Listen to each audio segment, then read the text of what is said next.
अस्सलामु अलैकुम वरहमतुल्लाहि तआला वबरकातुहू। वालेकुम अस्सलाम रहमतुल्लाहि तआला वबरकातुहू। नहमदुहु व नुसल्ली अला रसूलिहिल करीम, अम्मा बाद।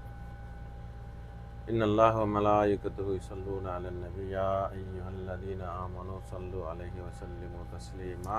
अल्लाहुम्मा सल्लि अला सय्यिदिना मुहम्मदिन व अला आलि सय्यिदिना मुहम्मदिन व बारिक व सल्लिम अलैहि। अल्लाहुम्मा सल्लि अला सय्यिदिना मुहम्मदिन व अला आलि सय्यिदिना मुहम्मदिन व बारिक व सल्लिम अलैहि। अल्लाहुम्मा सल्लि अला सय्यिदिना मुहम्मदिन व अला आलि सय्यिदिना मुहम्मदिन व बारिक व सल्लिम अलैहि। அல்ஹம்துலில்லாஹ், அல்லாஹ்வுடைய கிருபையில் இந்த மெய்வழி என்ற கிதாபுடைய விஷயங்கள் ஏற்கனவே ஒரு வீடியோ நம்ம போட்டிருக்கிறோம். இது இரண்டாவது வீடியோவாக போடுறோம். இது முக்கியமாக, அதாவது நாம் இபாதத் செய்கிறோம், ஒரு இபாதத்தா செய்யக்கூடியவர் அந்த இபாதத்துடைய அந்தஸ்தில் இருந்து மேலே உள்ள ஒரு அந்தஸ்தை நோக்கி நம்ம என்ன செய்யணும்? பயணம் செய்யணும். சரியா? உதாரணத்துக்கு ஒரு 5ஆம் வகுப்பு படுத்திக்கிட்டு இருக்கிற மாணவர் அடுத்து என்ன செய்யணும்? 6ஆம் வகுப்புக்கு போகணும். இது உலகத்தில் உள்ள ஒரு சின்ன ஒரு விஷயம்தான், எல்லாருக்கும் இது தெரிஞ்ச விஷயம். ஆக உலக படிப்பிலேயே படித்தரங்கள் இருக்குது. உலக படிப்பு இவ்வளவு சிம்பிளான படிப்பு தான், அதுலேயே எவ்வளோ படித்தரங்கள் இருக்கு. அப்படி இருக்கக்கூடிய அந்த படிப்பிலேயே எவ்வளோ படித்தரங்கள் இருக்குதுன்னா, இந்த தீனு என்று சொல்லக்கூடிய அல்லாஹ்வுடைய மார்க்கத்தில் எவ்வளவு படித்தரங்கள் இருக்கு. ஆனால் அந்த படித்தரங்களை பற்றி நாம் என்ன செய்யறதில்ல, நினைக்கிறதில்ல, அதை பற்றி சிந்திக்கிறதில்ல. நம்மளுடைய மார்க்கத்தில் நம்ம எந்த இடத்துல இருக்கிறோம், இன்னும் நம்ம அடுத்த நிலைக்கு போகணுமே அப்படிங்கிற அந்த ஒரு எண்ணங்கள் நம்மள என்ன செய்யறதில்ல, வர்றதே கிடையாது. சரி, நம்ம தொழுகிறோமா? எத்தனை பேர் தொழுகிறதில்ல, அவங்கள பற்றி பேசலை. இபாதத் செய்யக்கூடிய அதாவது ஆபிதீன்களை பற்றி பேசுகிறேன். அப்போ அந்த ஆபிதீன்களை நம்ம சரி 5 வேளை தொழுதாச்சு, குர்ஆன் ஓதுறோம், திக்ர் செய்கிறோம், நோன்பு வருஷத்தில் ஒரு தடவை நோன்பு வைக்கிறோம், இன்னும் இந்த மாதிரியான அமல்கள் செய்கிறோம், ஜகாத்து கொடுக்குறோம், அதோட என்ன செஞ்சிடும்? விட்டுறோம். ஆனால் மார்க்கம்ங்கிறது எவ்வளோ பெருசு, அதில் எவ்வளோ விஷயங்கள் நம்ம தெரிஞ்சுக்க வேண்டியது இருக்குது, எவ்வளோ அந்தஸ்துகள் நம்ம அடைய வேண்டியது இருக்குது. ஆனால் அதை பற்றின எந்த சிந்தனையுமே இல்லாமல் நம்ம ஏதோ ஒரு என்ன சொல்கிறது, அது இந்த செக்கு மாடு சுற்றிக்கிட்டே இருக்கும். செஞ்சதையே என்ன செஞ்சுக்கிட்டு இருக்கோம். இந்த சுத்தின செக்கு மாடு பார்த்தீங்கன்னா எங்கேயுமே போக முடியாது. அது அதே இடத்துல தான் நிற்கும். அது ஆனால் அது என்ன நினச்சிக்கிறோம், நம்ம நிறைய உழைச்சிருக்கிறோம் அப்படின்னு நினச்சிக்கிறோம். அந்த மாதிரி தான் இன்னைக்கு இந்த இபாதத் செய்யக்கூடியவங்களுடைய நிலை இப்படித்தான் இருக்குது. இஸ்லாம்ங்கிறது அவ்வளவு சின்ன விஷயம் கிடையாது, அதில் எவ்வளோ விஷயங்கள் இருக்கு. அப்போ அதை நோக்கி நாம் நகரணுங்கிறது தான் அல்லாஹ்வுடைய விருப்பம். அதனால தான் 1,24,000 நபிமார்களை அனுப்ப வேண்டிய அவசியம் என்ன வந்துருச்சு அல்லாஹ்வுக்கு. அது மட்டும் இல்லாமல் எவ்வளவோ அல்லாஹ் அனுப்பிய அந்த குர்ஆன்ல ஷரியத்துங்கிற ஒரு விஷயம் இருக்கு, அதுல எவ்வளவோ நுணுக்கங்கள் இருக்கு. அப்ப அந்த விஷயங்கள் எல்லாமே நபிமார்கள் மூலமாகவும் நபிமார்களை பின்பற்றிய சஹாபாக்கள், தாபியீன்கள், தபா தாபியீன்கள் மூலமாக, இன்னும் இமாம்கள் மூலமாக நமக்கு எவ்வளோ விஷயங்கள் என்ன செஞ்சிருக்கு, ஃபில்டர் பண்ணி நமக்கு கொடுத்துட்டு போயிருக்கிறாங்க. ஆனால் அதை பற்றி நம்ம எந்த அக்கறையுமே கொள்றதில்லை. ஆனால் யார் அதில் முயற்சி செய்கிறாங்களோ அவங்க அதை என்ன செய்கிறாங்க, முன்னோக்கி போகிறாங்க. அதை பற்றி அதை தெரிஞ்சுக்கிறங்கிறதுக்காக தான் இன்ஷால்லா இந்த மெய் வழிங்கிற இந்த கிதாபில் உள்ள விஷயங்களை நம்ம அல்லாஹ் ரசூலுக்காக இதை படிக்க போகிறோம். இதனையும் நீங்களும் கேட்டு மேலும் நம்மளுடைய தீனுடைய அந்தஸ்தில் மேலும் முன்னேறுவதற்கு என்ன செய்யுங்க, நியத்து வைங்க. அல்லாஹ் நமக்கு தௌஃபீக் செய்வான் இன்ஷா அல்லாஹ் தஆலா. லா இலாஹா இல்லல்லாஹ்.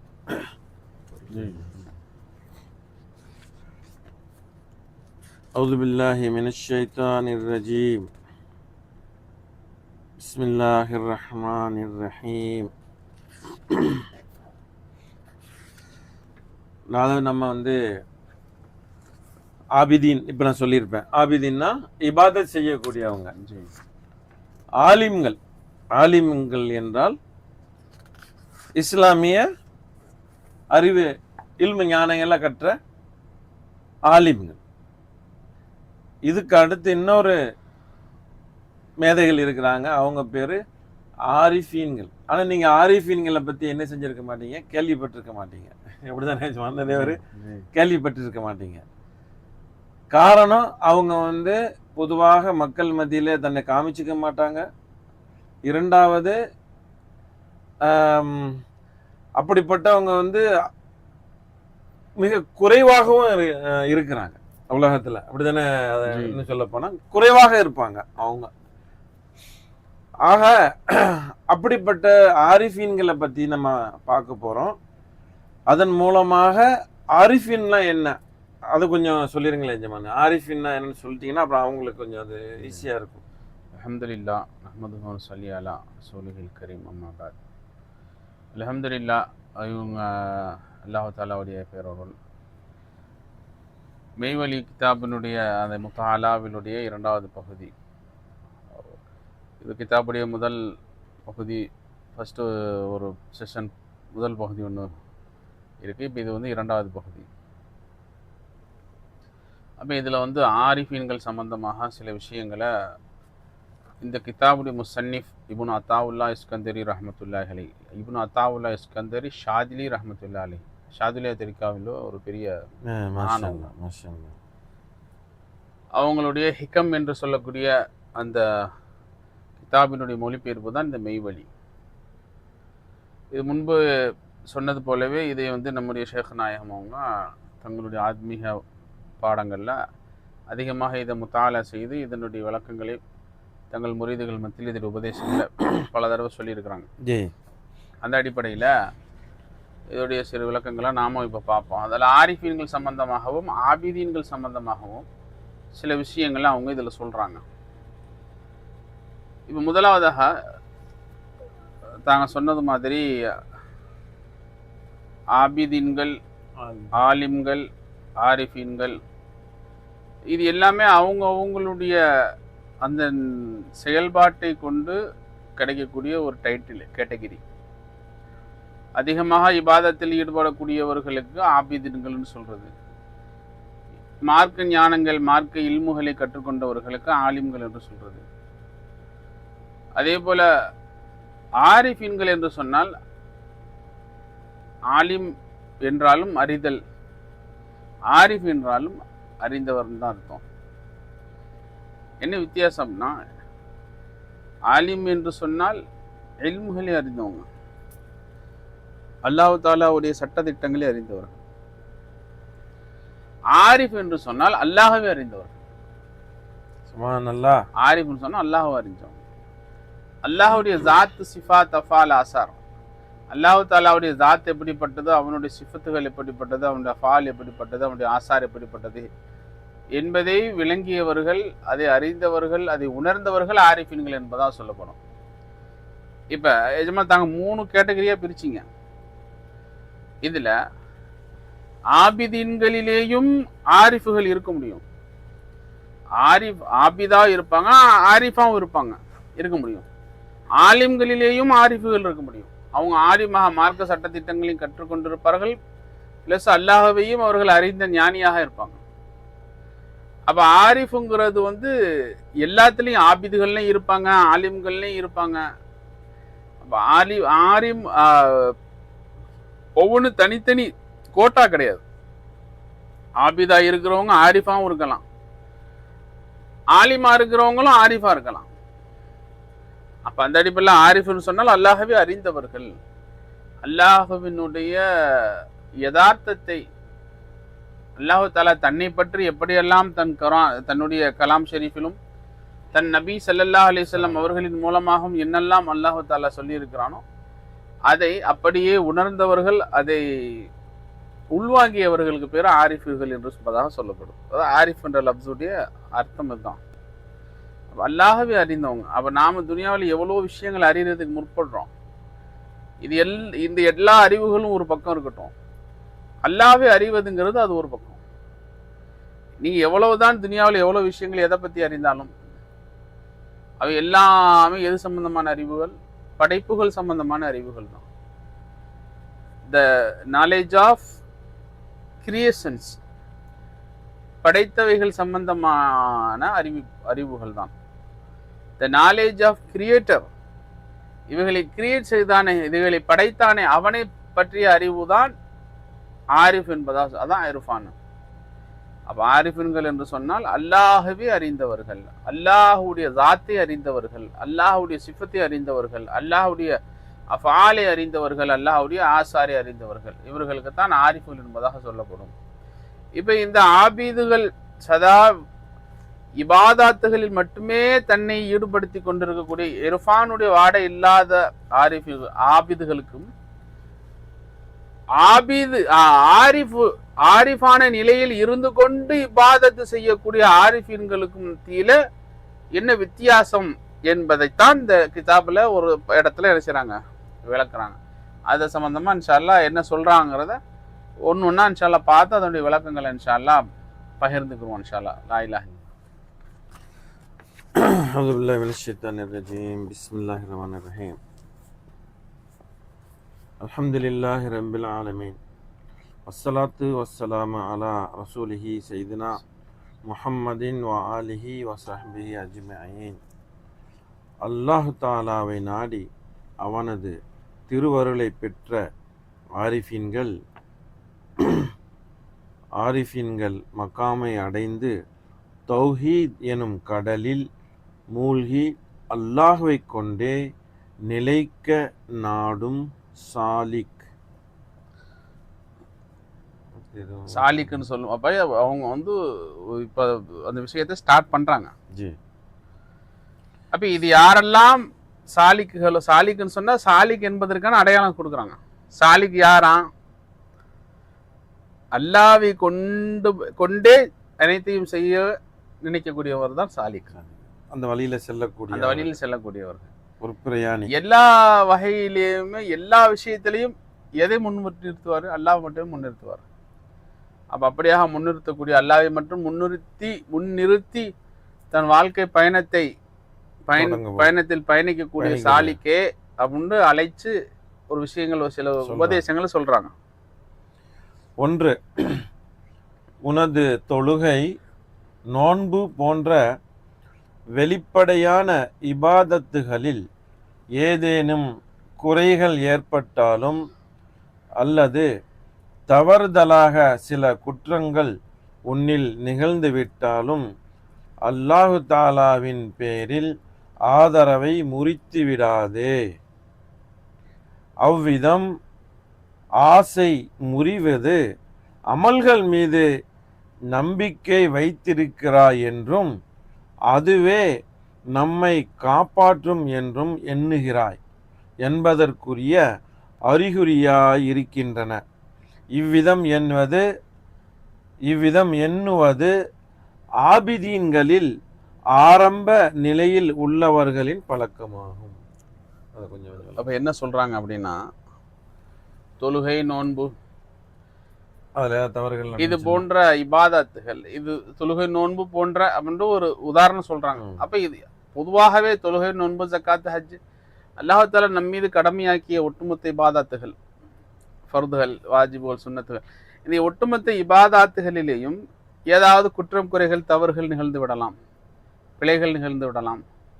அப்படி பிழைகள், குற்றம், குறைகள், தவறுகள் நிகழும் போதும் அதே நேரத்தில் உன்னிலே ஏதாவது குறைகள், குற்றங்கள் நிறைந்து விட்டாலோ, அப்படின்னா என்ன, உன்னிலே ஏதாவது பாவங்கள் நிகழ்ந்துருது, தவறுகள் நிகழ்ந்துருது, தவறுகள் உன்னிலே என்னது, நீ ஏதாவது தவறு செஞ்சிடற, தப்பு செஞ்சிடற, ஏதாவது பாவங்கள் செஞ்சிடற. அப்ப இப்படியான நிலைகள், ஒண்ணு அல்லாஹ் தாலாவுடைய இபாதாத்துகளிலே குற்றம் குறைகள் அதுல குறை வைக்கிறது, அதை முறையாக பேணுறது இல்லாம அதை என்னது அதுல ஏதாவது குறைகள் இழைச்சிடுறது, அதே இல்லை அப்புறம் அல்லாஹ் தாலாவுடைய கட்டளைக்கு மாறு செய்து பாவங்களை இழைச்சிடுறது. இந்த மாதிரியாக ஏற்படக்கூடிய நிகழக்கூடிய இந்த நிகழ்வுகளின் காரணமாக நீ அல்லாஹ் தாலாவின் மீது உண்டான ஆதரவுல என்ன செஞ்சிடாத, அவன் மீது உண்டான ஆதரவுல நீ என்ன செஞ்சிடாத, ஆதரவு முறிச்சுட்டாத, நம்பிக்கை இழந்துடாத. ஏன் என்ன இது மூலம் என்ன சொல்ல வராங்கன்னா, அப்ப நான் இதெல்லாம் நிகழ்ந்தாலும் இதெல்லாம் செய்தாலும் அல்லாஹு தாலா என்னை மன்னிக்க கூடியவனாக இருக்கிறான். இல்ல இதை முடிஞ்சு போச்சு, அவ்வளவுதான், நான் பாவம் செஞ்சுட்டேன்னா என் கதி அதோட கதோ கதி தான், நான் விவாதத்துல குற்றம் குறை வச்சுன்னா அதோட கதை முடிஞ்சு போச்சு என்பதாக நீ என்ன செய்யாத, நற்றுதல் கெட்டு போகாத. அல்லாஹ் குர்ஆன்ல ஒரு இடத்துல சொல்றான்ல, குல் யா இபாதி அல்லதி குல் யா இபாதி அல்லதி அஸ்ரஃபு அலா அன்ஃபுஸிஹிம் லா தக்னது மின் ரஹ்மத்தில்லாஹ். என் அடியார்களுக்கு சொல்லுங்க, அஸ்ரஃபு அலா அன்ஃபுஸிஹிம், தங்களுடைய நஃப்சுகளின் மீது தங்களுக்கு தாங்களே தீங்கிழைத்து கொண்ட என் அடியார்களுக்கு சொல்லுங்க, லா தக்னது மின் ரஹ்மத்தில்லாஹ், அல்லாஹ்வுடைய ரஹ்மத்தில் இன்றும் நீங்க என்ன செஞ்சாங்க, ஆதரவற்று போயிடாதீங்கன்னு சொல்லுங்க. அதைத்தான் இந்த இடத்துல சொல்றாங்க. அவை இப்படி பாவங்கள் நிகழுது, இபாதத்துகளை குறை ஏற்படுது அப்படின்னா அதன் காரணமா அல்லாஹ் மீது உண்டான ஆதரவை நீ என்ன செஞ்சிடாத, முறிச்சிடாத. அப்படி முடிப்பதனால் அது முறிப்பது எதை காட்டுகிறதா, எதை காட்டுகிறது? அந்த அமலின் மேல நீ நம்பிக்கை வைக்கிற, அல்லாஹ் மேல இல்ல, அல்லாஹ் மேல நம்பிக்கை அப்படிங்கிறத காட்டுதுங்க. சுப்ஹானல்லாஹ். அப்ப அதுவே ஒரு வகையில சிறுக்காய் போயிடுது. அவன் நீ அல்லாஹ் மீது உள்ள ஆதரவை நீ முறிச்சிடுற. அப்ப நீ என்ன நினைக்கிற, அமல் உன்னைய கொண்டு போய் என்ன சேர்த்துரும், காப்பாத்துன்னு நினைக்கிற. இந்த பாவம் உன்னை என்ன செஞ்சிடும், கொண்டு போய் நரகத்துல தள்ளிடும் நினைக்கிற. உன்னை சொர்க்கத்துல கொண்டு போய் சேர்த்து உன்னை காப்பாற்றுறதா இருந்தாலும் அல்லாதான் உன்னை காப்பாற்றணும், உன்னை நரகத்துல கொண்டு தள்ளணும்னாலும் அல்லாதான் கொண்டு தள்ளணுமே தவிர, நீ இபாதாத்துகள் செய்வதன் மூலமாக அதன் காரணமாக அந்த இபாதாத்து கொண்டு போய் உன்னை சொர்க்கத்திலே சேர்த்துடாது. நீ பாவம் செய்வதன் காரணமாக அந்த பாவம் உன்னை நரகத்துல கொண்டு போய் தள்ளிடவும் செய்யாது. அப்ப இந்த பாவத்தின் காரணமாகவோ ஃபர்ஸ்ட் சொல்லும் போது இபாதத்துகள் சொல்றாங்க. அப்ப அது என்னது, அந்த இபாதத்துகளை கொண்டு சொர்க்கம் போறது. ரெண்டாவது சொல்றது உன்னில நிகழக்கூடிய தவறுகள், பாவங்கள். அந்த பாவத்தின் மூலமாக நரகத்துக்கு போறது. அப்படி சொர்க்கத்தை ஆசை வைப்பதும் நரகத்துக்கு விட்டு பயந்து கொள்வதும் அல்லாவுக்காக வேண்டிய இருக்குமே ஒழிய, இந்த இபாதாத்துகள் சுயமாக உன்னை கொண்டு போய் சொர்க்கத்துல சேர்த்துடாது. இந்த பாவங்கள் சுயமே உன்னை கொண்டு என்ன செஞ்சிடாது, நரகத்தில் கொண்டு போய் சேர்த்துடாது. நீ இப்படியாக அல்லாவின் மீது உண்டான ஆதரவை நீ முறிச்சு, இது இப்படி ஏற்பட்டு விட்டது என்று நீ அதை நீ பதறுவேயானால், கை செய்தப்படுவேயானால், இது நல்லா தெளிவாக விளக்குது. எதை விளக்குது, நீ இந்த அமல்களின் மீதுதான் ஆதரவு வச்சிருக்கிய ஒழிய அல்லாஹ் மீது நீ நம்பிக்கை வைக்கல என்பதைத்தான் இது காட்டுகிறது என்பதாக சொல்றாங்க. அப்ப ஆரம்ப நிலையில் இருக்கக்கூடிய ஒரு ஆபீதுடைய நிலை இப்படித்தான் இருக்கும் அப்படிங்கிறாங்க. இது ஆபீதுடைய நிலை. அல்லாஹ் அறியாத ஆபீத் அல்லாஹ், அவர் ஆபீதா மட்டுமே இருக்கிறார். அவர் அல்லாஹ்வுடைய ஜாத் என்ன, சிஃபத் என்ன, அஃபால் என்ன, அல்லாஹ்வை பற்றி அவருக்கு என்ன செய்யல, அவர் அறியல. அதனால அவருடைய பயம் எல்லாமே நரகத்தில மீது இருக்குது. அவருடைய ஆசை ஆதரவு எல்லாமே சொர்க்கத்தின் மீது இருக்குது. அல்லாஹ் மீது ஆசை ஆதரவும் இல்லை, அல்லாஹ்வின் மீது பயமும் அச்சமும் இல்லை என்பதான் இது வெளிப்படுத்தி காட்டுது என்பதா சொல்றாங்க. அல்லாஹ் தாலாவை அறிந்தவர் ஆரிஃபீன்கள் தன்னில் அதிகம் இபாதத்துகள் ஏற்பட்டாலும் அல்லது தவறுகள் நடந்த போதிலும் அல்லாஹு தாலாவின் கற்பனை தான் நடந்தது என்றே எண்ணிக்கொள்வார்கள். அதற்காக சந்தோஷமோ கவலையோ கொள்வதில்லை. எப்போதும் அல்லாஹு என்ற தியான கடலில் மூழ்கி இருப்பார்கள். அப்ப என்ன சொல்றாங்க, ஃபர்ஸ்ட் ஆபீதீன்களுடைய நிலையை சொல்லிட்டாங்க. அடுத்து ஆரிஃபீன்களுடைய நிலை என்ன அப்படிங்கறத சொல்றாங்க. தன்னிலே அல்லாஹ் தஆலாவை அறிந்த ஆரிஃபுகள் இபாதத்துகள் தன்னிலே அதிகம் ஏற்பட்டாலும், அப்ப இது மூலமா தெரியுது ஆரிஃபீன்கள் ஆபீதுகளாகவும் இருப்பாங்கன்னு விளங்குது. இப்படி விளங்கிடக்கூடாது. ஆபீதுன்னு சொன்னா அவங்க இபாதத்து மட்டுமே செஞ்சுக்கிட்டு இருப்பாங்க. ஆரிஃபீன்களும் இபாதத்து செய்யக்கூடியவங்க தான், அதிகம் இபாதத்து செய்யக்கூடியவங்க தான். ஆனா அல்லாஹ்வை அறிந்தவருக்கும் அல்லாஹ்வை அறியாதவருக்கும் உள்ள வித்தியாசத்தை இங்க விளக்குறாங்க. அதனால இப்ப அவர் ஆபிதுன்னு சொன்னா அவர் இபாதத் செய்யக்கூடியவர், ஆரிஃப் சொன்னா அறிந்தவர் மட்டும் இபாதத் செய்யும். ஆரிஃபின்களிடத்திலும் இபாதத்து அதிகம் நிகழும்.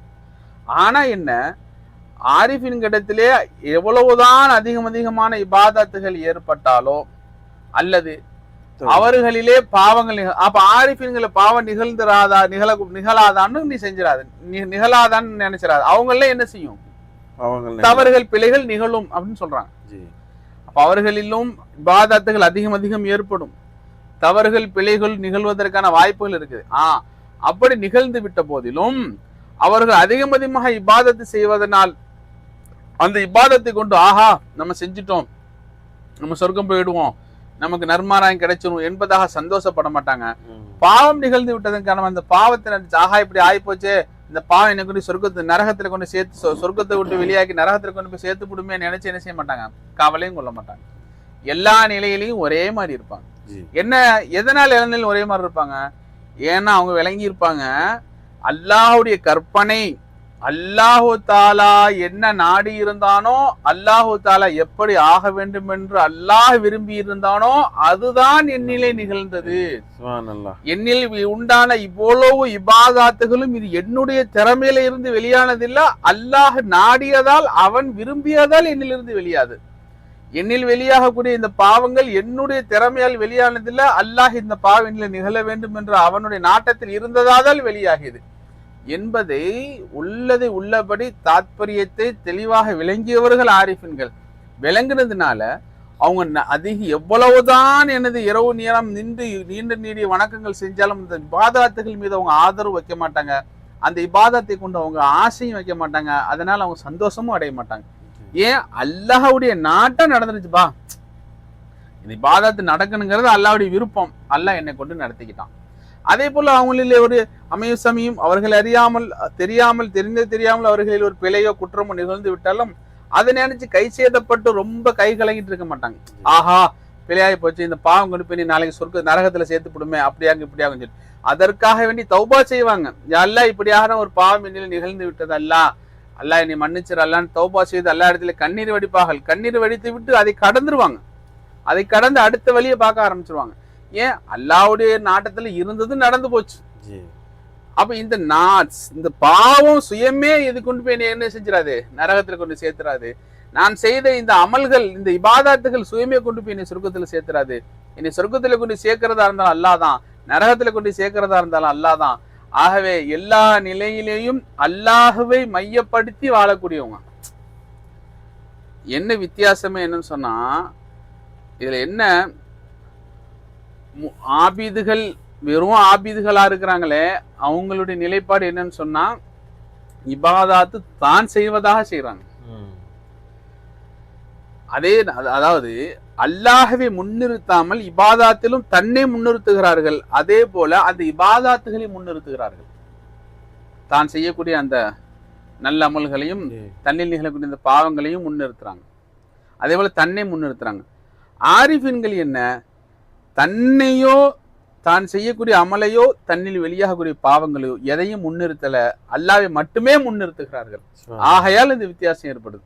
அப்ப இந்த அல்லாஹ்வை முன்னிறுத்தி நல்லமலிலேயும் தீய நல்ல அமல்களாகிய இபாதத்துகளிலேயும் தீய அமல்களாகிய பாவங்களிலேயும் ஒரே நிலையில் இருப்பாங்க. அல்லாஹ்வுடைய நாட்டம் வெளியாயிடுச்சு, பொருந்திக்க வேண்டியதான். அல்ஹம்துலில்லாஹ், இபாதத் செஞ்சுட்டேன், நான் பெரிய ஆளா போயிட்டேன் கிடையாது. பாவம் செஞ்சுட்டேன், என்னது அல்லாஹ் கொண்டு என்னது நான் கொண்டு இந்த பாவம் கொண்டு போய் நரகத்துல சேர்த்துடும் அப்படின்னு கிடையாது. செஞ்ச இபாதத்துக்கு அல்லாஹ்க்கு சுக்ர் செய்வேன். அல்ஹம்துலில்லாஹ், யா அல்லாஹ் இப்படி ஒரு இபாதத்தை நீ நிகழ்த்தினாயே சுக்ர் செய்வேன்.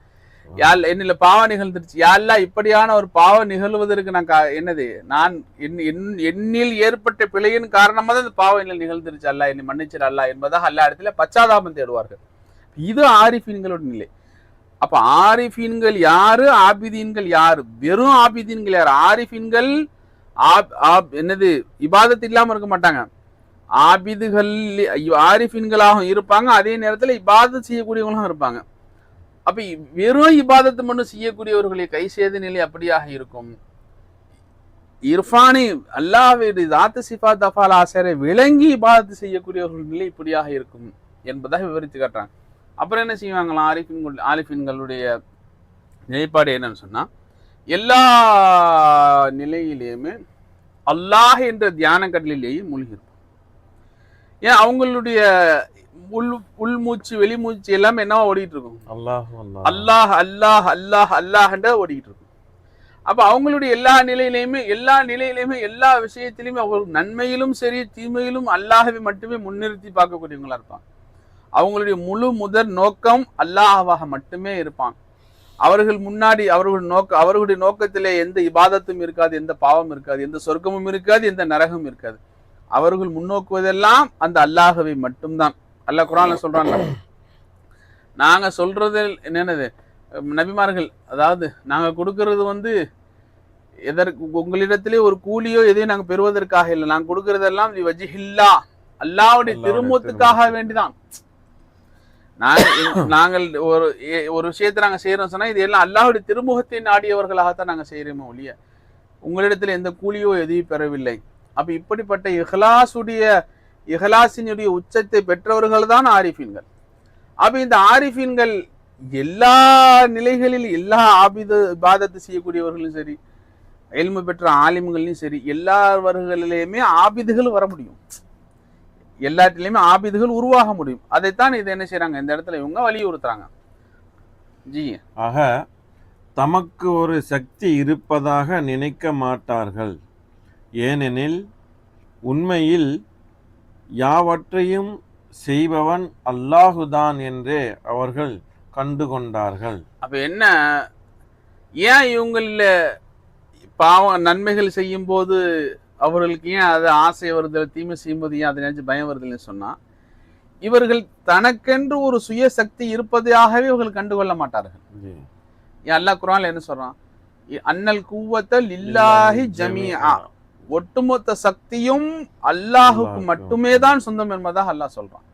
அப்ப இந்த அல்லாஹு தாலாவினுடைய இது அல்லாஹு தாலாவுடைய அஃஆல் ஃபேல் சம்பந்தப்பட்டது. இப்ப அல்லாஹு தாலாவுடைய அஃஆலின் மீது பரிபூரணமாக இவர்கள் அதை நம்பிக்கை கொண்டதனால், அதை பரிபூரணமாக அவர்கள் அதை அறிந்தது ஆரிஃபாக இருப்பதனால், குவத்து ஒட்டுமொத்தமும் அல்லாஹுக்கு மட்டுமே சொந்தமாக இருக்க, இந்த ஒட்டுமொத்த இபாதத்தை நான் செய்ததாக எப்படி நான் பெருமை கொள்ள முடியும்? இந்த இபாதத்தை அப்ப அல்லாஹ் என்னை செய்ய வைத்தான். அதே போல குவத்தும் ஒட்டுமொத்தம் அல்லாஹுக்கு சொந்தமாக இருக்க, இந்த பாவம் என்னில் நிகழ்ந்தது நினைச்சு நான் ஏன் வருத்தப்பட்டு இருக்கணும்? இந்த பாவத்தை என்னில் நிகழ்த்தினது அல்லாஹ்வாக இருக்கிறான். அல்லாஹ்வுடைய குவத்து கொண்டு நிகழ்ந்து விட்டது. அதற்காக வேண்டி நான் பச்சாதாபப்படுகிறேன், அதற்காக வேண்டி நான் பாவ மன்னிப்பு தேடுறேன். ஆனா இது என்னை கொண்டு போய் சுயமே கொண்டு போய் எங்க சேர்த்தணும்? நரகத்துல கொண்டு தள்ளிடும் என்பதாக நான் இதன் மீது நான் என்ன செய்யல, அல்லாஹ்வை மட்டுமே சாஹிபை குவத்துகள் உடையவனாக, சக்தி உடையவனாக அவர்கள் சதா அந்த ஹாலிலேயே அவர்கள் இருந்து கொண்டிருப்பதால் அவங்க என்ன செய்யறாங்க, அவங்க நன்மையை நினைத்து ஆசிக்குவதும் இல்லை, தீமையை நினைத்தவர்கள் பயப்படுவதும் இல்லை என்பதாக சொல்றாங்க. அடுத்து, தான் அவனது செய்கை வெளியாவதற்கு ஒரு மதுகர் ஸ்தானமே அன்றி வேறில்லையாகையால் ஒரு இபாதத்து புரிவது அவர்களுக்கு ஆசையையோ ஒரு தவறுதல் இழைப்பது பயத்தையோ அதிகமாக்காது. லா ஹவுல வலா குவத்த இல்லா பில்லா என்றே இருப்பார்கள். அவ என்ன, தன்னை அவர்கள் அல்லாஹு தாலாவுடைய செயல்கள் வெளியாகக்கூடிய ஸ்தானம் என்றே அவர்கள் தன்னை கருதியிருப்பார். மதுஹரே ஹுதா, நான் அல்லாஹு தாலாவுடைய மதுஹராக அல்லாஹு தாலாவுடைய ஃபஅலுடைய மதுஹராக இருக்கிறேன், அல்லாஹு தாலாவுடைய செயல்பாடுகள் சக்திகள் வெளியாகும் ஒரு ஸ்தலமாக இருக்கிறேன். அப்படின்னா என்ன, ஆரிஃபீன்கள் எப்படி நிலையில இருப்பாங்க, தன்னை கொண்டு அல்லாஹு தாலா என்ன நிகழ்த்துகிறான் என்பதை தான் பார்த்துக்கிட்டு இருப்பாங்க. இவர்கள் எதை செய்தாலும் தான் செய்வதாக பார்க்கறது இல்லை, என்னை கொண்டு அல்லாஹு தாலா நிகழ்த்துகிறான் தான் பார்ப்பாங்க. அப்படி நல்லமல் செய்தாலும் அது இந்த நல்லமலை அல்லாஹு தாலா நிகழ்த்துகிறான். எப்படி நிகழ்த்துகிறான்? என்னை கொண்டு நிகழ்த்துகிறான். அல்லாஹு தாலா இந்த செயல் செய்வதற்கான மதுஹராக, இந்த செயல் வெளியாகும் ஸ்தானமாக நான் இருக்கேன். அல்லாஹு தாலா என்னை பயன்படுத்திக்கிட்டான், என்னை ஆக்கி கொண்டான். இப்படி அவர்கள் இந்த நிலையில் அவர்கள் இருப்பதனால அவர்களுக்கு இது சம்பந்தமான எந்த ஒரு கவலையோ எந்த ஒரு ஆசையோ வர்றதில்லை. அப்ப சதா இந்த நிலையிலே இருந்துகிட்டு லா ஹவுல வலா குவத்த இல்லா பில்லா, குவத்தும் ஹவுலோ குவத்து என்னது, ஹவுல நன்மையை செய்வதற்கான சக்தியும் தீமையை விட்டு விடைபெறும் எந்த வித சக்தியும் அல்லாஹ்வை தவிர யாருக்கும் இல்லை என்பதை சொல்லி, அதாவது லா ஹவுல வலா குவத்த இல்லா பில்லாவினுடைய ஷரஹ் தான் இவ்வளவுமே. அந்த இதுலயே இருப்பாங்க. ஹவுலு நன்மை செய்வதற்கு, குவத்து நன்மை செய்வதற்கான சக்தி, ஹவுலு பாவத்தை விட்டு வெளியாகுவதற்கான சக்தி. அப்ப நன்மையை செய்யறதும் அல்லாஹ் தாலாவுடைய உதவியை கொண்டுதான். பாவத்தை விட்டு வெளியாகிறது நீயா வெளியாக முடியாது, அல்லாஹத்தான் உனக்கு என்ன செய்ய முடியும், வெளியாக்க முடியும். அப்ப உன்னில நிகழ்ந்துருச்சு சொன்னா அது அல்லாஹ்வுடைய நாட்டம் இல்லாமல் என்ன செய்யாது, அது நிகழாது. அப்ப அதை பத்தி ஏன் போட்டு நீ மட்டும் ரொம்ப ஒரி பண்ணிட்டு கிடக்குற, நீயா வந்து அப்ப நீ இப்படியாக ஒரி பண்றது, நீ இப்படியாக போட்டு அதை பெனாத்தி கொண்டு இருப்பது எதை காட்டுது, நீ இந்த விஷயங்களில் அல்லாஹ்வை முன்னிறுத்தாமல் இந்த அமல்களை தான் நீ முன்னிறுத்தி வைக்கிறா, அமல்கள் மீதுதான் உனக்கு நம்பிக்கை இருப்பது என்பதைத்தான் இது காட்டுது என்பதாகத்தான் சொல்றாங்க. அது நன்மையோ தீமையோ செய்யும் என்கிற நம்பிக்கை உனக்கு, செய்யும் என்ற நம்பிக்கை உனக்கு இருக்குது. அப்ப அது நன்மையை தீமையை செய்யுங்கிற நம்பிக்கை வந்துருச்சுன்னு சொல்லிட்டாலே இங்க ஷிர்க் வந்துருச்சு. நன்மை தீமை செய்யறோம் அல்லாஹ் தன்னை பத்தி சொல்லும் போது லா நாஃபியா இல்லல்லா லாரா இல்லல்லா, நஃப செய்யக்கூடியவனும் தரர் செய்யக்கூடியவன் அல்லாஹ்வா இருக்கிறான். நம்ம சையதுனா இப்ராஹிம் அலைஹிஸ்ஸலாம் அவங்க சொல்றாங்கல்ல, எந்த விதமான நஃபவும் தலரும் செய்யாத இந்த சிலைகளையா நீங்க வணங்குறீங்க, உங்களுக்கு எந்த நன்மையும் தீமையும் செய்ய இயலாத இவைகளை எப்படி நீங்க வணங்குறீங்கன்னு கேக்குறாங்க. அப்ப நன்மையும் தீமையும் செய்யறது யாருடையது, அல்லாஹ்வுடைய. அதுதான் தெய்வத்தினுடைய தன்மை. அப்ப நன்மை தீமை செய்வது என்பது தெய்வத்தன்மை, அது நன்மை தீமை செய்யக்கூடியது என்பது அல்லாஹ்வுக்கு சொந்தமானது. அப்ப அல்லாஹ்வுக்கு சொந்தமானதை நீங்க அமல்களுக்கு சொந்தப்படுத்திட்டீங்க, அல்லாஹ்வுக்கு சொந்தமானதை நீங்க மஹ்லூக்குகள் படைப்புகளுக்கு சொந்தப்படுத்திட்டீங்க. அப்ப அந்த நிலையில் இருப்பதால் அந்த நிலை இப்படி அப்ப பொதுவாக நீங்க வெறும் வரட்டு இபாதத்துகளை மட்டும் செய்யக்கூடிய வெற்று ஆபிதாக மட்டும் இருப்பீர்களே ஆனால் இந்த நிலை உண்டாகும். அதே இபாதத்துகளை இர்ஃபானோடு அவர் ஆரிஃபாக இருந்து நீங்கள் செய்வீர்களே ஆனால் அவர்களின் நிலை இப்படியாக இருக்கும். வெறும் இபாதத்தை மட்டும் செய்து கொண்டிருக்கிற ஆலிமுடைய ஆபிதுடைய நிலை இதுவாகவும் ஆரிஃபுடைய நிலை இதுவாகவும் இருக்கும் என்பதாக இந்த உபதேசங்கள் மூலமாக இப்னு அத்தாவுல்லா இஸ்கந்தரி ரஹ்மத்துல்லாஹி அலைஹி அவர்கள் நமக்கு சொல்லி கொடுக்குறாங்க. அப்ப இதுல இருந்து நாம என்ன விளங்கணும், இது நாம பெறக்கூடிய படிப்பினை என்ன, நன்மையோ தீமையோ நல்ல அமலோ எதுவோ அல்லாட்ட ஒப்படைச்சோம். எவ்வளவு பெரிய இபாதத், இரவெல்லாம் நின்று நான் தொழுதா இருந்தாலும் சரி, இந்த இரவெல்லாம் நின்று தொழுகை நீ இன்னைக்கு காதரா நிமித்தி விட்டு என்ன செஞ்சுக்காதா, உன் நப்சுல போட்டுக்காதா, அல்லாஹ் நீ செய்ய வச்சான்னு சொல்லு. அதே போல பாவம் நிகழ்ந்துருச்சு அதை போட்டு பெனாத்திட்டு இருக்காதா, அப்படி ஆகிப்போச்சு இப்படி ஆகிப்போச்சு, அப்படி ஆகிப்போச்சு இப்படி ஆகிப்போச்சு, நான் என்ன செய்வேன் அப்படியாகும் இப்படியாகும் அப்படிங்கிறது என்னத்தை கருது ஒன்று அல்லாஹ் மறக்கடிச்சிருது. ஏன் நீ என்ன விளங்கிட்டா, இந்த பாவம் கண்டிப்பா நீ நரகத்துல சேர்த்துட்டோம், இந்த பாவம் கண்டிப்பா நீ தள்ளி விட்டோம், அல்லாஹு தாலா கருணையாளனாக கஃபாராக இருக்கிறான் என்பதே நீ மறந்துட்டான். அப்ப உன்னுடைய நோக்கம் அல்லாஹ்வாக இருக்குமையானால் அல்லாஹு தாலா கஃபாராக இருக்கிறான் என்பதையும் நீ தேடி போவா. உன்னுடைய நோக்கம் அல்லாஹ்வாக இல்லாதனால அவன் கஃபாரா இருக்கிறதே மறந்துட்டு நீ பாவம் செய்யுமே கொண்டு போய் நீ நரகத்துல கொண்டு போய் சேர்த்துன்னு நினைச்சு நீ பெனாத்துற என்பதாக சொல்றாங்க. நம்மளுடைய இதை கொண்டு இவங்க சொல்றதை கொண்டு இன்னைக்கு நாம எடுக்கிறது என்ன எடுக்கணும், நன்மை தீமை செய்யக்கூடியவன் அல்லாஹ்வை தவிர யாருமே இல்லை. அப்ப நன்மை செய்தாலும் அதை அல்லாஹ் பக்கமே சார்ந்து இருங்கள், தீமை நம்மிலே நிகழ்ந்து விட்டாலும் அதையும் அல்லாஹ் பக்கமே சார்ந்து இருந்த அந்த தீமைக்காக வேண்டி நீங்க என்ன செய்யுங்க, அல்லாஹ்ட்ட தௌபா செய்யுங்க. அப்ப அப்படியான ஒரு நிலையை நாம் உண்டு பண்ணிட்டோம்னு சொன்னா குறைஞ்சபட்ச லா ஹவ்ல வலா குவத்த இல்லா பில்லா என்பதனுடைய இந்த தாத்பரியத்தை விளங்கி நாம் ஒவ்வொரு அமலும் செய்வோமே ஆனால் அந்த ஆரிஃபின்கள் லிஸ்ட்ல நாமளும் வர முடியும். ஆரிஃபின்கள்னா யாருன்னு சொல்லி இன்ட்ரோடக்ஷன் கொடுத்தோம். இப்ப இந்த ஆரிஃபாக நாமளே ஆக முடியுங்கிற ஹின்ஸும் கொடுக்குறோம். ஆரிஃப்னா யாருங்கிற இன்ட்ரோடக்ஷன் கொடுத்தோம். இப்ப நாம கொஞ்சம் முயற்சி பண்ணணும், அல்லாஹ்வுடைய ஹவ்ல குவத்தை கொண்டு முயற்சி நாமளே செய்ய முடியாது, அல்லாஹ்ட்ட கேட்கணும். செய்து இந்த இப்ப சொல்லப்பட்டது விளக்கத்தின் அடிப்படையில் எந்த நன்மை செய்தாலும் அல்லாஹ் பக்கம் சேர்த்துரு, எந்த பாவம் நிகழ்ந்தாலும் இந்த பாவம் அல்லாஹ் உன்னுடைய நாட்டெல்லாம் நிகழல அல்லாஹ் இதற்காக என்னை மன்னிச்சிட அல்லாண்டு அதையும் என்னது அல்லாஹ் பக்கம் சேர்த்துட்டின்னு சொன்னா அப்ப எதுவும் அல்லாஹ்வுடைய குவத்து இல்லாமல் வெளிப்படாது என்று மட்டும் ஒரு மனநிலையோடு நாம் எதை அணுகினாலும் நாமும் ஆரிஃபாக அந்த இபாதத்தை செய்ய முடியும். அப்ப இரவெல்லாம் இபாதத் செய்வோம், ராவெல்லாம் கண் விழித்து லட்சக்கணக்கான ஆயிரக்கணக்கான ரக்காயத்துகள் தொழுவோம், திலாவத்துகள் செய்வோம், திக்ருகள் செய்வோம். இது எல்லாம் அல்லாஹ்வுடைய குவத்தை கொண்டு செய்யறேன், அல்லாஹ்வுடைய ஃபضலை கொண்டு செய்யறேன், அல்லாஹ் இதை என்னை செய்ய வைக்கிறான் என்று செய்வோம். நம்ம சர்க்கார் சொல்லுவாங்க, ஷேக் நாயகம் சொல்லுவாங்க, என்ன சொல்லுவாங்கன்னா, நாம் செய்பவர்களாக இருக்கக்கூடாது, செய்ய வைக்கப்படுபவர்களாக இருக்கணும்பாங்க. சுப்ஹானல்லாஹ். நாம் செய்பவர்கள் சொன்னா சுயமே செய்பவர்கள், செய்ய வைக்கப்படுபவர்கள்னா வேறு ஒருவரால் செய்ய வைக்கப்படுபவர்கள். யாரால் செய்ய வைக்கப்படுபவர்கள்? அல்லாஹ்வால் செய்ய வைக்கப்படுபவர்கள். அப்ப எப்பவுமே நீ செய்பவனாக இருக்காத, செய்ய வைக்கப்படுபவனாக இரு. தமிழ்ல ஒரு இலக்கணம் இருக்குது, இங்கிலீஷ்ல ஆக்டிவ் வாய்ஸ் பேசிவ் வாய்ஸ்ன்னு சொல்லுவாங்க. தமிழ்ல வந்து செய்வினை செய்யப்பாட்டு வினைம்பாங்க. இப்போ அதாவது உதாரணத்துக்கு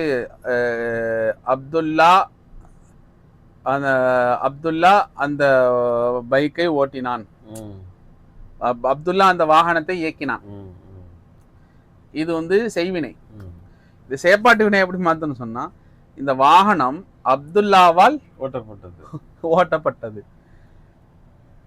செய்வினையில செய்யறவர் இவர் செய்கிறார் அப்படின்னு இவரை முன்னிலைப்படுத்தும். அங்க இவரால் செய்ய வைக்கப்பட்டார்னு இங்க முன். நாம எப்பவுமே செய்யப்பட்ட வினையிலே இருக்கணும். செய்யறவன் அல்லாதான், நான் அல்லாஹ்வால் செய்ய வைக்கப்பட்டவன். அவ என்ன இபாதத்துகள், எவ்வளவு லட்சக்கணக்கான இபாதத்துகள் இரவெல்லாம் நின்று வழங்கினாலும் சரி, ஒரே ஒரு எண்ணம், நம்ம சர்க்கார் சொல்றது மாதிரி எண்ணத்தை மட்டும் சேஞ்ச் பண்ணிக்க, அவ்வளவுதான். யாரெல்லாம் இது எல்லாம் நானே செய்யல, ஒன்னால செய்ய வைக்கப்பட்டேன். யாரெல்லாம் இது நானே சுயமே செய்ய முடியாது, நீ என்னை செய்ய வைத்தாயிரப்பே நான் செஞ்சேன். அல்ல என்னுடைய கூவத்து இல்ல, அல்ல உன்னுடைய கூவத்தை கொண்டு செஞ்சேன். அல்ல ஹவுல வலா கூவத்தை இல்லா பில்லா என்ற இந்த மனநிலையோடு எந்த ஒரு இபாதத்தை செய்தாலும் நாம் ஆபிதாக இருக்கும் அதே நேரத்தில் ஆரிஃபாகவும் இருப்போம். அப்ப எஜமான் அவங்களுடைய இந்த கிதாபை கொண்டு நமக்கு என்ன சொல்லி தராங்க, ஆரிஃப் யார் என்கிறதனுடைய விளக்கமும் கொடுத்துட்டாங்க. இந்த ஆரிஃபாக நாம் ஆவதற்கான முயற்சியும் செய்வோங்கிறாங்க. நாம முயற்சி செய்தால் நாமும் என்னவாகலாம், இப்பவே ஆரிஃப் ஆயிடலாம். இப்ப இதுக்காக பெரிய பெரிய காலேஜ் எல்லாம் போய் பட்டவாங்க ஒரே செகண்ட் தான். அல்லாஹ் நம் அனைவருக்கும் தௌஃபீக் செய்வானாக. இது பரிபூர்ணமாக விளங்கி இதன் பிரகாரம் அமல் செய்யக்கூடிய நன்மக்கள்களா அல்லாஹ் நம் அனைவரும் ஆக்கிடுவாங்க. நம்மையும் நம் சந்ததிகளையும் ஆரிஃபீன்களாக, அல்லாஹ் அறிந்த ஆரிஃபீன்களாக, அவனை காதலிக்கக்கூடிய ஆஷிகீன்களாக ஜமாத்திலே அல்லாஹ் சேர்த்து புரிவானாக. வாஹிர் தாவானா அல்ஹம்துலில்லாஹி ரப்பில் ஆலமீன். அஸ்ஸலாமு அலைக்கும் வரஹ்மத்துல்லாஹி தஆலா வபரகாத்துஹு. வலைக்கும் அஸ்ஸலாம் வரஹ்மத்துல்லாஹி தஆலா.